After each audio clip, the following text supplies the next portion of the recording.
Hello and welcome. Let's take a look at our top story.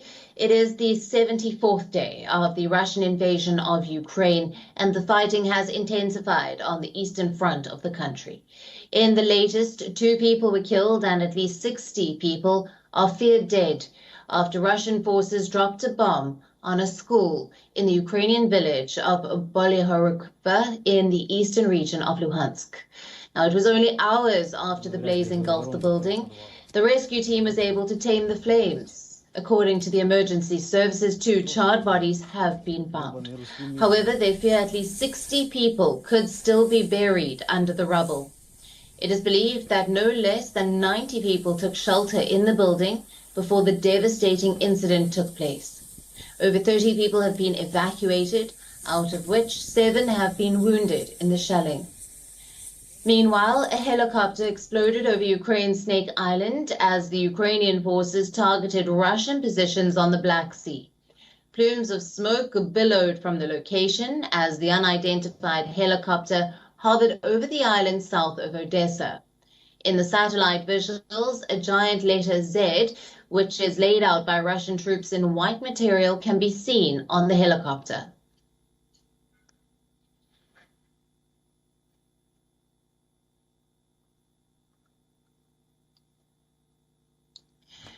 Striking Russian targets on the island impedes Russia's efforts to control the Black Sea. Ukrainian soldiers fire self-propelled howitzers at Russian targets. In Kharkiv, which is the second largest city in Ukraine, Ukraine has sunk the cruiser Moskva in their earlier attacks as well. However, according to the Russian Defense Ministry, they had also shot down an Mi-24 helicopter over Snake Island. Earlier on Saturday, Russian forces shelled settlements in northeast. The attacks blew up 3 bridges to slow counter-offensive actions by Ukrainian forces. Moving on to Mariupol, which has become Ukraine's symbol of resistance, where scores of civilians have been evacuated from Mariupol's steel plant. More than 300 civilians have been rescued from the Azovstal steelworks. The last women, children, and older adults who were taken to a temporary camp in the settlement of Bezimene have now arrived to the Zaporizhia after a grueling journey. The evacuees ate lunch in the registration tent, which is set as they were handed to the United Nations and the International Red Cross Committee representatives in the region.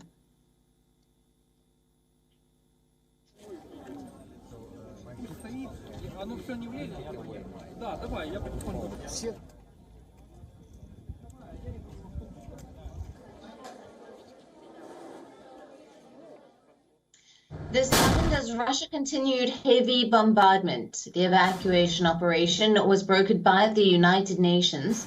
Ukrainian President Volodymyr Zelensky said that authorities will focus on evacuating the wounded and medics.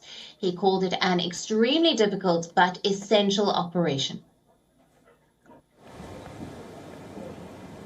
Дякую командам Міжнародного комітету Червоного Хреста і Організації Об'єднаних Націй, які допомогли нам провести перший етап евакуаційної місії з Азовсталі. Вдалося врятувати більше 300 людей, жінок, дітей. Фактично ми вивели цивільних з Азовсталі і готуємо зараз другий етап евакуаційної місії поранених і медиків. Звичайно, якщо всі виконують домовленості, звичайно, якщо не буде брехні. Безумовно, працюємо і над тим, щоб вивести наших військових, усіх героїв, які захищають Маріуполь.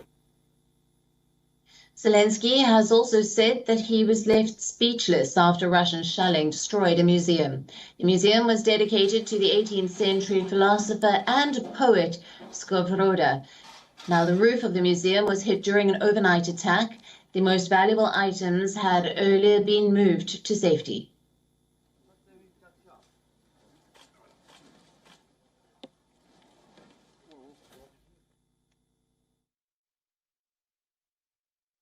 Це надзвичайно складно, але важливо. Впевнений, всі розуміють головну причину цієї складності, а також де ця причина знаходиться. Але ми не втрачаємо надії, ми не зупиняємось, щоденно шукаємо такий дипломатичний варіант, який може спрацювати. Following his visit to Kiev, the Director General of the World Health Organization urged to end the conflict. He said that the WHO stands with the people of Ukraine and has vowed to help support the government to treat the injured. The WHO also verified over 200 attacks have occurred on healthcare facilities since the commencement of the crisis and condemned the move. Attacks on healthcare in the context of Ukraine and in so many other contexts, from a WHO perspective, when those attacks are intentional, when those attacks are used as a part of the tactic of war to terrorize communities, to take away hope that people have for the future, that is the essential objective in these situations.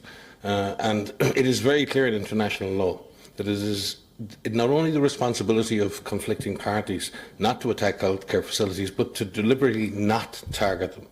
So this discussion we have around collateral damage or accidents, we have to ask our questions: how many accidents can you have before you are in a situation where it is completely and utterly unacceptable? And the Director General has said this on so many occasions.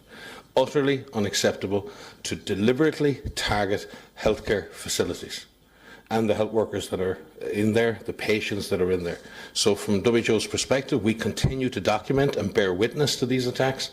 We will continue to publish on these attacks, and we understand and we trust that the UN system and the International Criminal Court and others will take up the necessary investigations in order to assess the criminal. WION now available in your country. Download the app now. Get all the news on the move.